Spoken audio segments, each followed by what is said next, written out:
1000 বছর আগে মেলায় থেকে কিনেছিলাম এই বো ক্লিপটা, আর আজ আমি এটাই মাথায় পরবো।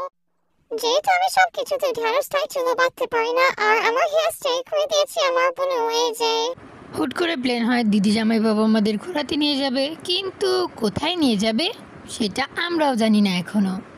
দীর্ঘদিন পর সূর্য মামা কান্না থামিয়ে আজ একটু হেসেছে, মনে হয় মামির সাথে ঝগড়া করেনি। এতদিন বৃষ্টির পর আজ একটু রোদের মুখ দেখা গেছে, তবে জানি না আকাশ কতটা শান্ত থাকবে। আবার মেঘলা মেঘলা করছে, বৃষ্টি হতেও পারে। বাস স্ট্যান্ডে আসার পরে একটা অটো নিয়ে চলতে লাগলাম। গাড়ি কোথায় গিয়ে থামবে তা আমরা এখনো জানি না। দাদা আমাদের 3টে জায়গার নাম বলে, আর দুর্ভাগ্যবশত একটা জায়গাতেও আমরা যাইনি। তাই বললাম আপনি যেখানে নিয়ে যাবেন সেখানে। দেখো কি সুন্দর নজারা হ্যাঁ। নদীর পাশ দিয়ে গাড়ি চলাটা একটা অন্যরকমই অনুভূতি।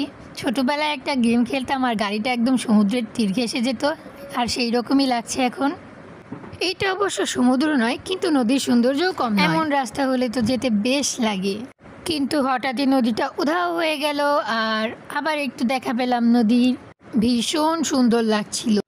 অনুপমের মামা যেমন জীবনে একবার বিশেষ কাজে কন্যগড় পর্যন্ত গিয়েছিল, আমিও তেমন কয়েকবারই আরিচা এসেছিলাম। আরিচার ওই পাশে যে কোন রাস্তা বা কী পড়ে তা আমি জানি না। ভেবেছিলাম গাড়ি হয়তো এখানেই থামবে, জমিদার বাড়ি দেখব, কিন্তু এই জমিদার বাড়ি নাকি ভাঙাচোরা দেখার মতো কিছুই নেই। তাই এখানে না থামিয়ে আমরা চলতে লাগলাম এমন এক জায়গায় যেখানে নাকি সিনেমারও শুটিং হয়।